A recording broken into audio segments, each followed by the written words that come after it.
Welcome to Arts in the City. I'm Tony Guida at the New York Historical Society, the city's oldest museum. March is an especially good time to visit this place because March is Women's History Month, and you can learn a lot more about women's history here than almost any place else in the city. Donna Hanover has more. The New York Historical Society has created something new. President and CEO Louise Mirror says their Center for Women's History is the first of its kind in a major U.S. museum. It's meant to tell stories that many history books leave out because they're skewed toward men's achievements. What we've tried to do in our center is to use a variety of displays to tell women's stories. One interactive exhibit is the Women's Voices Wall, large digital touchscreens that tempt you to explore. 150 noteworthy women are represented in the wall, and more will be added. It was designed in part by Dr. Sarah Gordon. And you can go from an individual such as Ida B. Wells, who was a journalist who wrote against lynching at the turn of the century, and I can read about her, or I can see pictures of her or her work, for example, and I can hear scholars talk about her. And if I want to go back to Elizabeth Jennings Graham, I can learn about her. She was involved in desegregating New York City transit in the 19th century, and if you're tired of a certain issue, it'll change by itself, or you can roll the dice and give you something completely new. The center also has a showcase about tennis player Billie Jean King, whose famous Battle of the Sexes against Bobby Riggs on September 20th, 1973, ignited the world's interest. She won in front of 90 million TV viewers. She recently gave the center her archive. She's a fabulous athlete and really did pretty amazing things for all women. Particularly her Battle of the Sexes. But Billie Jean King is an advocate for equality, and very, very importantly, she has taught us all the importance of speaking up for equal pay, equal rights, not just for women, but for everyone. The center sponsors conferences and highlights the way women have symbolized America. There's a gallery for rotating exhibits and even an online course you can take for free. There is also a gallery of 100 gorgeous Tiffany lamps, inspired by the recent discovery that many of these lamps were designed by women in the early 20th century. They were employed by Louis C. Tiffany, the son of the company's founder and an artist himself. Mr. Tiffany had hired a young woman called Clara Driscoll to head an all-female design department. Tiffany believed that women were close to nature, or closer to nature, and would be good at that kind of design. Clara Driscoll and the other Tiffany girls, as they called themselves, created such famous designs as the wisteria lamps and also the ones based on dragonflies. The center has letters that Clara sent to her family in Ohio. She came to the Met in New York, the Metropolitan Museum of Art, to study art and artisanship, and she got a job at Tiffany Studios. She wrote letters back to her mother and her sisters. And she wrote very, very detailed descriptions of the very difficult, complex work of designing a lamp, but also of things like learning to ride a bicycle. She was a terrific designer, a very talented designer, and she was highly literate, and she loved being in New York City. Lamps by Clara and the other women sold quickly and for a lot of money, $200 or more. She was amazed to discover that people actually coveted that lamp and would pay that much money for it.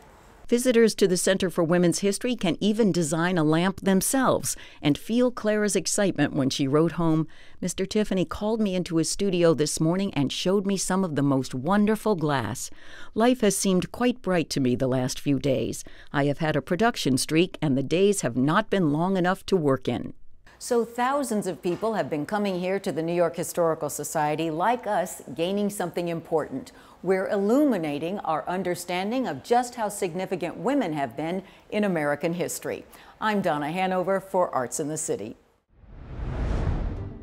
Beautiful people are all around us, on magazine covers, TV screens, in the movies. But a former fashion photographer is redefining beauty through his camera lens. Anne Riddell explains. Look at the world through Rick Guidotti's eyes and you'll see beauty all around you. As a former fashion photographer, Rick worked with some of the world's top models. But as he explains, his life forever changed in 1997 when he spotted a young girl on a Manhattan street. spotted this gorgeous kid waiting for a bus in New York City, just here at the corner of Park and 20th. Stunning, white hair, pale skin, but never included in the beauty standard. This kid had a genetic condition called albinism. Albino was the common term that I knew. She was stunning, yet never ever have I met a model that looked like this kid. And that was the beginning of Rick's journey. He founded Positive Exposure, a not-for-profit that works with, supports, and celebrates people living with differences: genetic, physical, behavioral, and intellectual.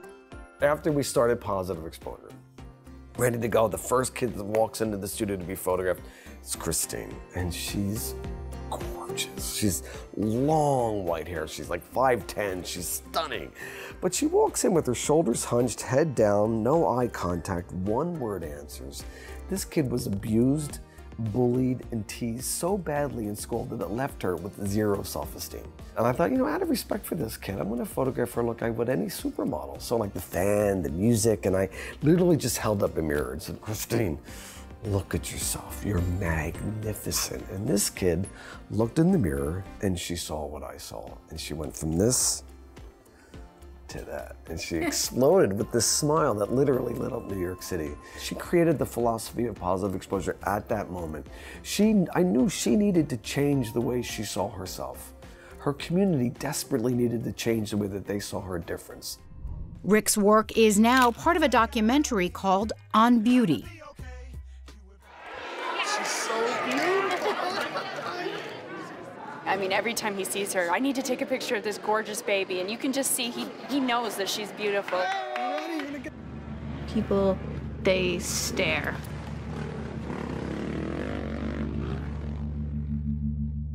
Am I really that different that you have to stare?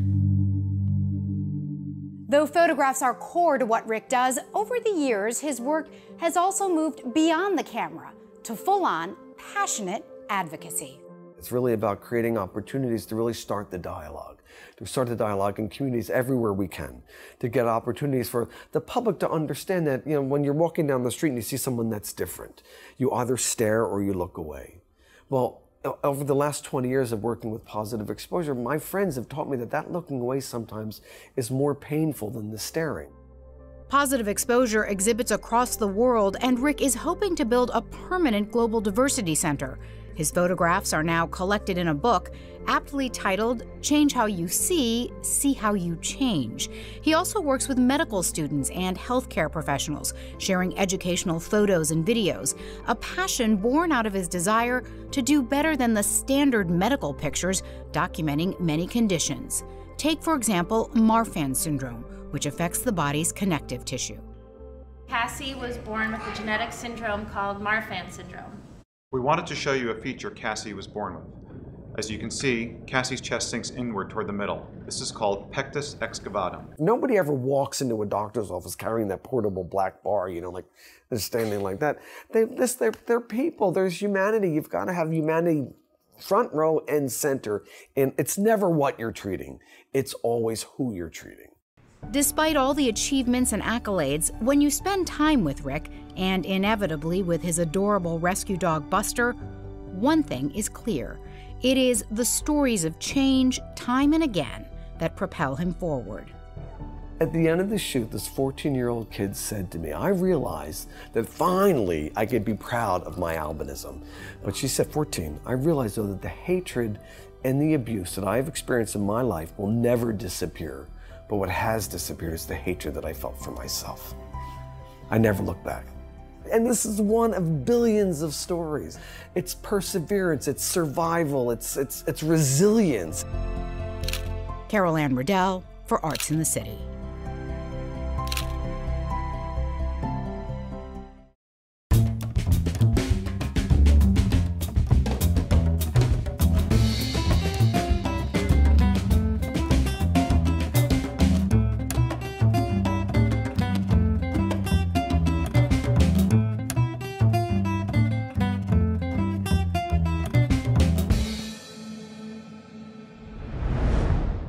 Let's take a drive across the 59th Street Bridge and visit a dream palace. In this edition of Talking Movies, Neil Rosen takes us to Silvercup Studios.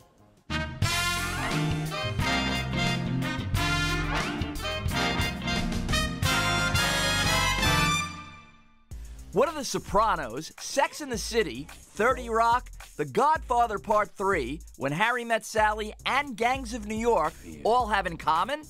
Well, they were all shot at Silvercup Studios in Long Island City, Queens. Housed in a huge complex that was originally built as a factory in the 1920s to bake, package, and distribute Silvercup bread, it was converted to media production and sound stages beginning in 1983. Now, it's the largest film and television production facility in New York City. Stuart Sooner is the owner and operator of this historic studio. So how did you see a bakery, an abandoned bakery building, and say to yourself, I see a movie studio here? Well, I didn't see a movie studio, especially when I first came here. Because when I first came here, I was maybe 10 years old, and I was a Cub Scout growing up in Long Island, and came here on a tour of the bread factory. They give you these little baby loaves of bread. I'm trained as an architect. I love construction and development. So to me, this was a project about developing this old building into a new reuse. I love recycling buildings and recycling everything else for the world. First stage was stage 5, where there were 6 silos in there for the flour. We had to take the silos out, take out a column, use steel beams, air conditioning, and we built our big acoustic doors here in our own sheet metal factory. We are a family, so we're gonna deal with this as a family. So the first real successful TV shows here were pretty magical, which was Sopranos and Sex and the City, some of our favorites. Iconic shows. And no one, I mean, the networks all turned down those shows. They were a little too far out and outside their boundaries. And HBO had no idea what they had in their hands. The New York State tax credits have been amazing, the growth. It's become over a $10 billion a year industry, and it's created over 100,000 new jobs, many of them union jobs with great health care benefits. It is just phenomenal. Is it as inexpensive to shoot here in New York as it would be in Toronto or in California?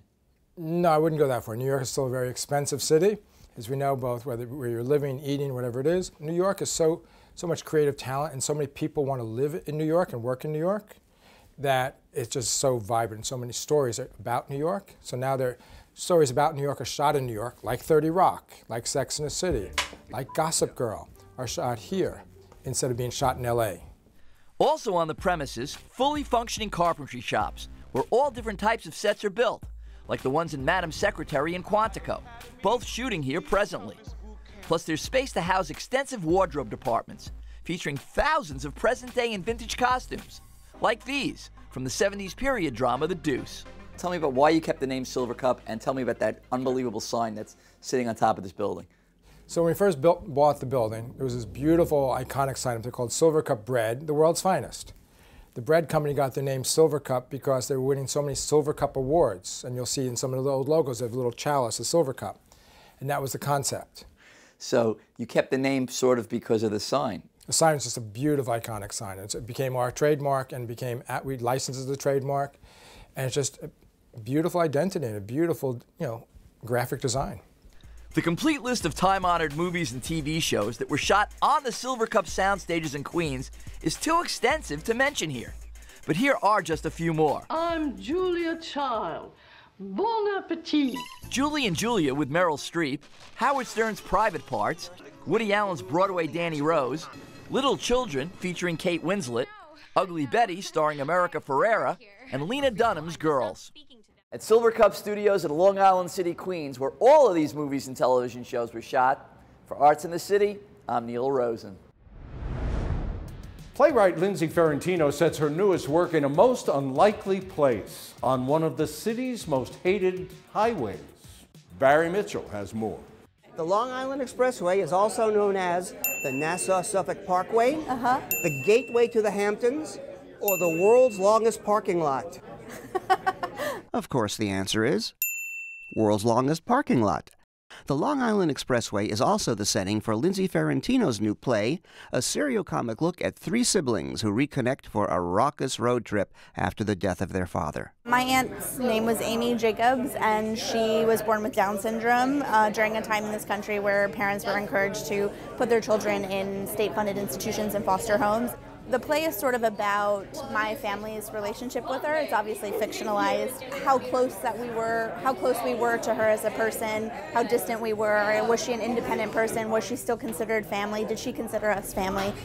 My family is from all different parts of Long Island, sort of scattered down the LI East. And my Aunt Amy, who the play is based on, used to live on the very east end of Long Island when I was a student at NYU. So I'd get in the car with my aunt at Massapequa and then drive sort of the long road out to the east end. So many days in traffic. Lindsey knew she wanted to be a writer ever since grade school. I grew up half in Long Island and then half in Florida. I'd always sort of written things. I'd written short stories and poems throughout elementary school. In high school, I started writing screenplays with the hope to get on Project Greenlight to meet Matt Damon more than anything else. And that sort of just evolved into playwriting. Lindsey earned 2 Master of Fine Arts degrees in playwriting, one from Hunter College and the Yale School of Drama. That led to a commission from The Roundabout, which provided financial and technical support while she developed Amy and the Orphans. And with this play in particular, it meant that I had the institutional support to bring in actors with Down syndrome to develop the play with, which was essential for me to even get to grips with what does that mean, how much can an actor with Down syndrome handle. It turns out absolutely everything that any other actor can handle. I am portraying the role of Amy. I've been part of it ever since the beginning. It first started in Yale School of the Yale School of Drama. It's a combination of jokes. It's definitely a certain amount of jokes, and I think it has to do also with just heart, stories about heart. I think will still always move people. And then family stories are great just because everyone has a family, and there's just a sort of universality to it. And down the road, I have 2 off-Broadway plays going back to back, this one at Roundabout, and then I have a play at Playwrights Horizons called This Flat Earth. And then I have a few months off where I'm writing a movie, and then in the fall I have another new play at La Jolla in California. Amy and the Orphans runs through April 22nd at the Roundabout's Laura Pell's Theater on 46th Street. Barry Mitchell for Arts in the City.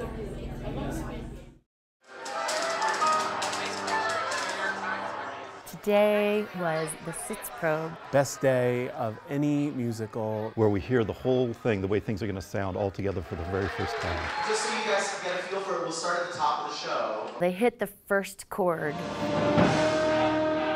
And you saw some of the chorus members already were tearing up. I'm looking at all these young actors' faces almost as much as I'm watching anything else. The cast hadn't heard any of it. It was like a giant surprise for everyone. The moment that we found the frozen sound was when Dave Metzger orchestrated First Time in Forever. The first time I heard even just a piano demo, I literally cried. Dave Metzger just made it truly epic. You will hear lots of horns. This is our first show that has a bass trombone and a tuba. It goes from these big, very symphonic sounding things to more pop things. It was exciting to see Christoph and Anna in a duet. Then Christoph even gets a solo in Act 2, and Hans gets a lot more material in this version. The Broadway show allowed us to add some real depth.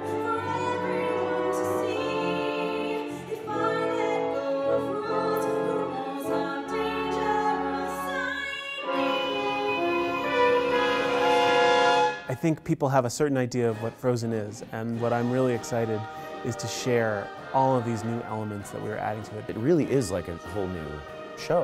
One of the beautiful things of the Sitzprobe is the opportunity to see the cast come together. Frozen is really based on family, and so your cast has to become family. It was so special to be able to share that live aspect of this gigantic cast singing on stage and this huge orchestra playing. There's really nothing like it.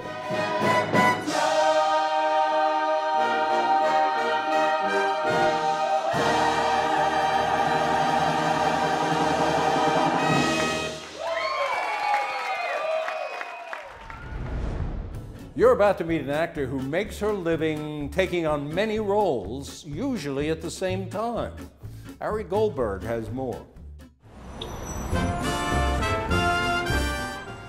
People either love swinging or hate swinging. I personally love swinging because I like the adrenaline rush, I like getting to do multiple things, I like how prestigious it is. As a swing, you have to know everything and you have to be able to do it perfectly at any given moment. Meet Heather Tepe, Broadway swing actor, most recently on stage in Matilda, who helped explain just what it means to be a swing actor. Yesterday was actually National Swing Day. Our union made a day for us because a lot of people don't know what swings are. You're either on a principal contract or you're on an ensemble contract. So principal, if you were to open the playbill, it's the first set of headshots. They're usually larger and they usually get the larger bios, and as far as the average person is concerned, they're pretty much the stars. They're the characters. Everyone else in the show is on an ensemble contract. So then you have the ensemble who are on stage every night. Some of them might be features, some of them might have other names, but they're not necessarily principals. They just have maybe a line here or there. And then you have the ensemble members who are swings. So they are not on stage, they're off stage, and they're ready to go on for anyone that calls out. And when something goes wrong, that's where the swing steps in many ways the glue of the show. Tepe has always wanted to act, landing her first Broadway role as a 9-year-old, playing Baby June, a principal, not a swing, in the Bernadette Peters revival of Gypsy.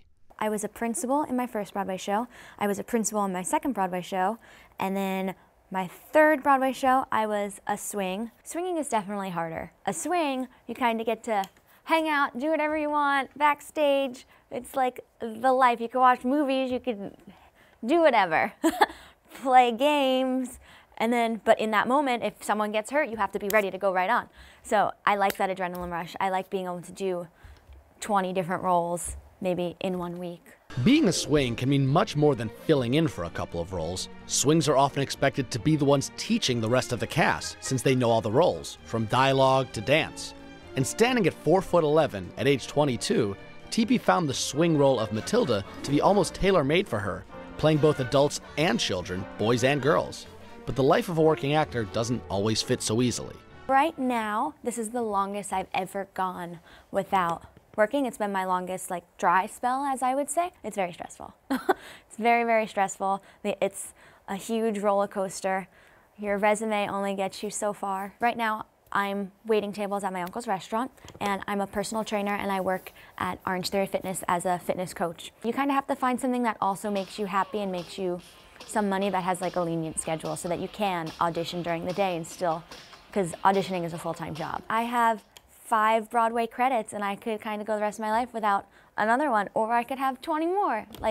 But it is starting from scratch every time. I've been very, very lucky to consistently work only on Broadway, but that's not normal. And I know that, because I might never work on Broadway again. For all the stress, though, Tepe wouldn't change a thing. You do whatever you do kind of for a reason. Some people will feel that way, they only want to be a principal, they want to be the star. I'm the opposite. I don't feel that way at all. I love what I do, and I think it is very, very challenging, and I think it takes a lot to be a swing.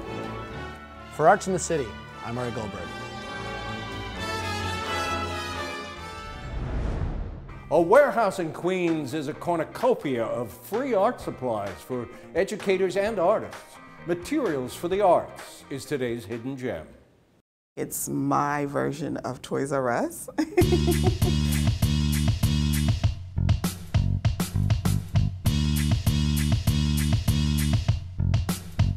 Materials for the Arts is a place where New Yorkers, companies, individuals can donate all their leftover supplies, and then artists are able to come and take those supplies and magically transform them into art projects and supplies that, quite frankly, could be expensive for teachers or for artists.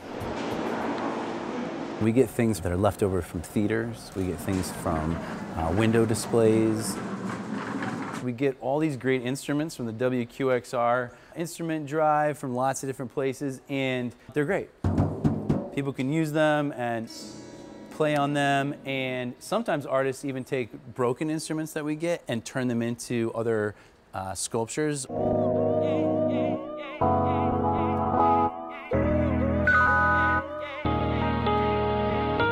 Michael Kelly Williams built massive sculptures out of broken cellos and violins and did some really beautiful work with these instruments.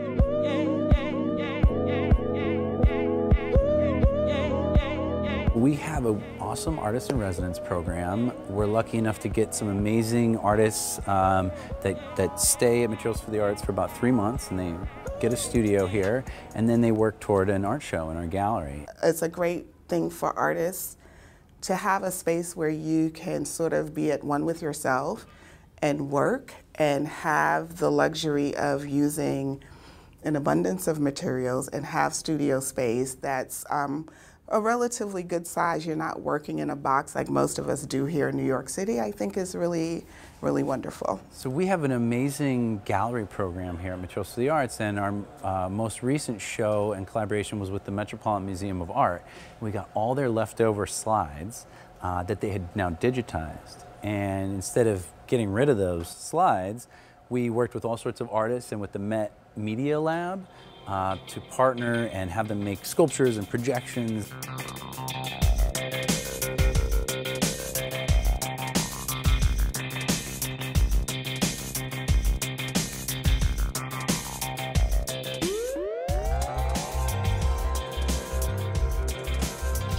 Metropolitan of the Arts materials are available for anyone who's coming to shop, so to speak, through a not-for-profit arts organization or a school or a city agency. And so what we tell people is there's a partner out there for you if you're an artist and you want to do a public project. Materials for the Arts is kind of a lure to get you to do something with the public. So we're just really proud of the fact that New York City has a program like this for all New Yorkers to use.